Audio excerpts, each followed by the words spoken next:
We are here with Simon Gabioud, the director of Who's Afraid of the Black Man. Simon, thank you for being with us. Thank you for the invitation. So, this is the first documentary of tonight, and maybe it represents, maybe it's the one that represents best the theme of tonight: history and memory. You used both archival footage and interviews from today to put in contrast, present and the past. So, where did the idea of the short film come from, and why you were fascinated by this figure of Baldwin? And I think that he in the film he goes to a French village where people see a black man for the first time. So, why this village? Why this story in particular? Yeah, so I'm a Swiss director. So James Baldwin came in 1951 in Switzerland from New York. He was a famous writer, a famous man a black man who was fighting racism in USA, and he came in 1951 in Leukerbad. Leukerbad is a small village in the Swiss Alpine mountains, with perhaps 100 or 200 inhabitants. It's very small, and in this village, nobody has ever seen a black man. Okay, and when I saw this archive from the Swiss television, it was 1 year ago, perhaps, yeah, and I just said in my head, oh, what in 1950 nobody seen a black man in Switzerland. Switzerland is it's not I don't know. It's not far away from France, from other countries, Italy, where you have a lot of immigration. And yeah, I just said, oh, it was like this in 1950, and how is the racism today in Switzerland? If it's changed or not, what the way it's changed, or yeah, it's what the questions I asked to me, and I would like to explore them in a short documentary. And yeah, I'm a director, but I'm also a journalist working for Swiss media called Le Temps, and I was in contact with the RTS, the Swiss Radio Television, and I just said, can I perhaps make a documentary with co-production Le Temps and RTS to work about this theme, racism and memory, with some people who have seen Baldwin in 1950, and some people who are children, and now they are quite old, 80 years old. No, in fact, again, thank you for joining us tonight. I think that your documentary is precious exactly for this. What was interesting was exactly to see a community that, it's not far away. It's Switzerland, it's Europe, it's Central Europe, and where no one before had this kind of appearance, and how the memory of this was going to collide and impact on the memory of a generation. Because, for example, there is this character of the old lady, and what made me very curious what she said about her mother, that her mother grew up in Africa, but still she was kind of racist. So I wanted to ask you, for example, how do you think this memory impact on this character? For example, do you feel that this woman perception changed also in relation to the work you've done, or I don't know, just if you think it made an effect? Yeah, I think there was an effect. When I met, I just see this archive, and I went to Leukerbad, and I was in the village, and I told to people, yeah, I'm working about James Baldwin. Did you know him? No, but perhaps my neighbor, and I found this woman, Bernardine, who was 10 years old in 1950, and she just told me, oh no, I don't want to talk about the story. You know, Baldwin is what is old, and I was just a child, and you know, when I was saying nigger, nigger, I don't know what it means, and you know, oh no, no worry, I'm not judging you. I just want to hear what you have to say about this. What was your feeling? What your parents told to you? What the people said in that time? And you know, it's very dangerous to analyze something in 1950 with 2020 eyes. It's always difficult because here you say racism is not admitted in Central Europe or its whole society in 2020, but in 1950 it was not forbidden to say nigger. It was normal.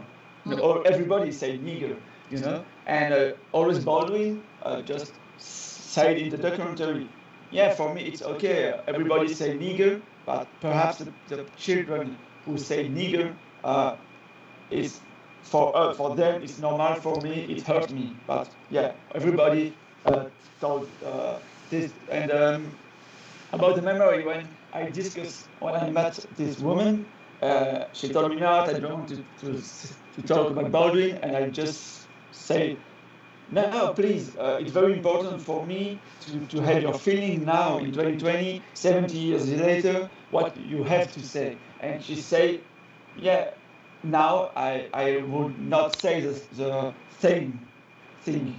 I would say things different, but because it's really, it's faced, 70 years later, and it's changed a lot. And I think she realized with this documentary, with my questions, with my that the something changed. But you know, when the other character said not everything changed. You know, in Switzerland in 2020 you have like in Italy, like other countries, a lot of racism, and not the same racism, but a racism too. So I think it's very, this documentary shows the both thing.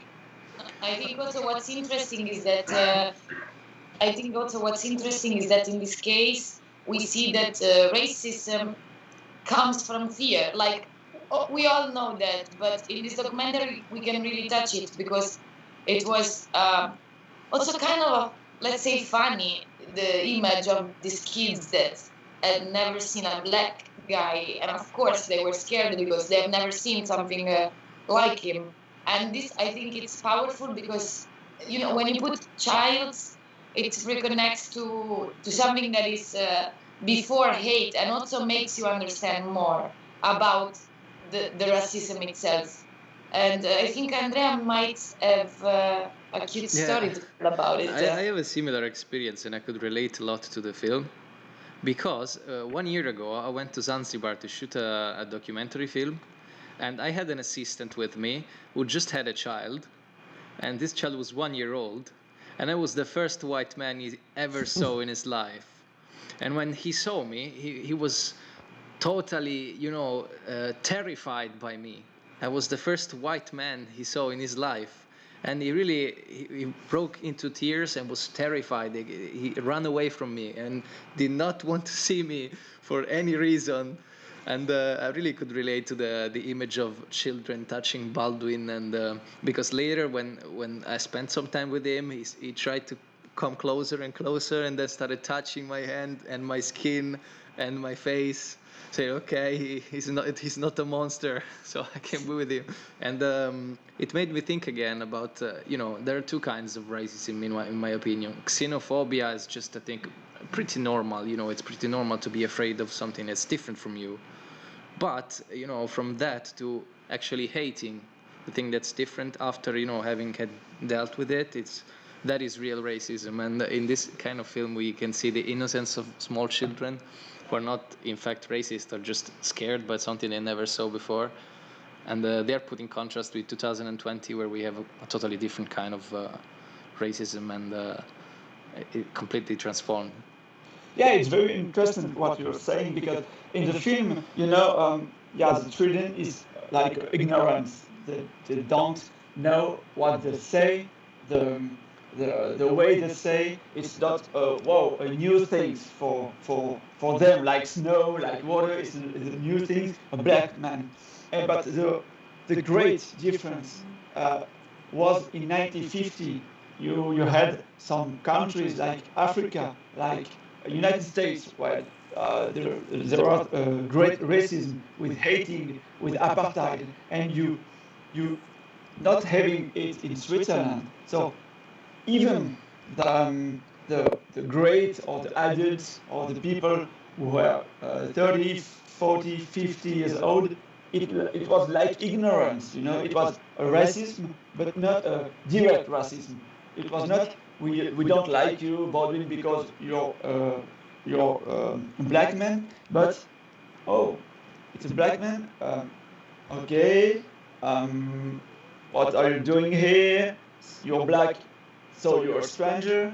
You have nothing to do here in Switzerland, but I'm not hating you. I'm just asking some question about your presence here, and that's it's a form of racism, but not direct, not like it was in the same time in the United States, for example. It was very important to say it, and Baldwin said it that a best way.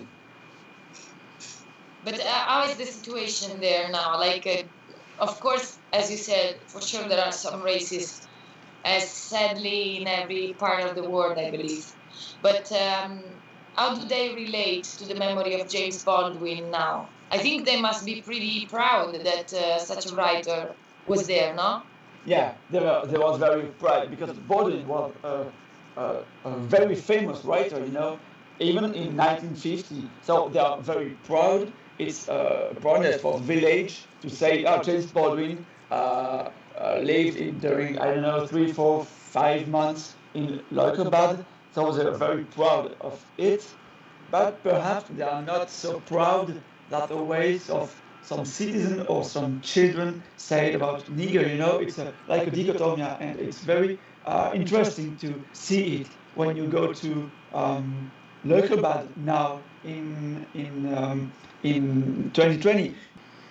Okay, but the techniques that you used, how did how did you select the material from the archive, and what purpose did it have at the time?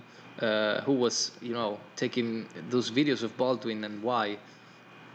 Yeah, the original archive, it's a film of 30 minutes, directed in 1950 by a Swiss director working for the Swiss radio television, and I cut it and edit it.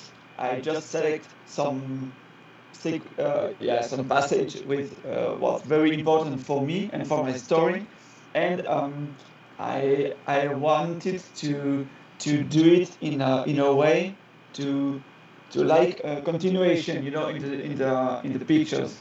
You have some a landscape with all is gray with a lot of snow, and when I came back to Leukerbad for filming it, I wanted to have the same landscape, Yeah, the comparison between archive and today was very important for me, and I just selected some 1, 2, 3, 4, 5, 6, 7 minutes of archive who was saying what just I wanted to put on my film. And archive is a Swiss film from 1950, directed by a Swiss director. Yeah, he's always always alive now. He's quite old, perhaps 80 years old, but he's alive. Yeah. Yeah, it would be interesting to talk to him too about this film and see how you two have a dialogue about this work. So yeah, with coronavirus, I haven't the opportunity since, but I would like, the film. I finished the film 4 weeks ago, so it's a quite young film, and it was just before Christmas. So it's I would like to discuss with him and to have his his feedback about the documentary. nice. So, Simon, thank you for being with us. And Thank you I for the wanted to invitation. tell you again, congratulations on having your child some Thank days you. ago, and Yeah, it's beautiful. Yeah. a big hug Yeah. from all the staff, and good luck to her in her life, and Thank you.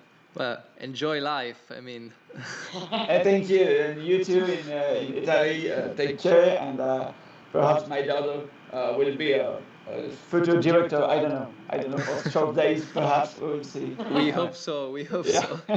Thank you for being with us. Thank you. Thank you a Thanks, lot. on. Bye bye.